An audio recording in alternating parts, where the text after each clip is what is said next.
Hi friends, ಬನ್ನಿ ಇವತ್ತು ದಿಢೀರ್ ಉಪ್ಪಿನಕಾಯಿ ಮಾಡೋಣ. ಮಾವಿನಕಾಯ್ದು ಫಸ್ಟು ಬಾಣಲೆಗೆ ಎಣ್ಣೆ ಹಾಕ್ಕೊಳ್ಳಿ. ಎಣ್ಣೆ ಕಾದಿದ ತಕ್ಷಣ ಸಾಸಿವೆ ಹಾಕ್ಕೊಳ್ಳಿ.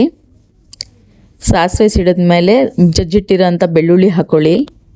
2 ನಿಮಿಷ ಅದಾದಮೇಲೆ ಸ್ವಲ್ಪ ಉಪ್ಪು ಹಾಕ್ಕೊಳ್ಳಿ. ನಿಮ್ಗೆ ಎಷ್ಟು ಬೇಕೋ ಅಷ್ಟು ಉಪ್ಪು ಹಾಕ್ಕೊಳ್ಳಿ. ಸ್ಟವ್ ಆಫ್ ಮಾಡಿಕೊಂಡು ಖಾರದ ಪುಡಿ ಹಾಕ್ಕೊಳ್ಳಿ. ಇಲ್ಲಾಂದರೆ ಖಾರದ ಪುಡಿ ಸಿದೋಗ್ಬಿಡತ್ತೆ, ಸಿದೋದ್ರೆ ಚೆನ್ನಾಗಿರಲ್ಲ.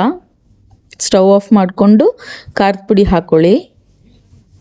ಅದು ಎಣ್ಣೆಲಿ 2 ಸೆಕೆಂಡ್ ಬಾಡಿಸ್ಕೊಂಡು ನಂತರ ಕಟ್ ಮಾಡಿಟ್ಟಿರೋ ಅಂಥ ಮಾವಿನಕಾಯಿನ ಹಾಕ್ಕೊಳ್ಳಿ. ಹಾಕ್ಕೊಂಡು ಪೂರ್ತಿಯಾಗಿ ಕಲಿಸ್ಕೊಳ್ಳಿ.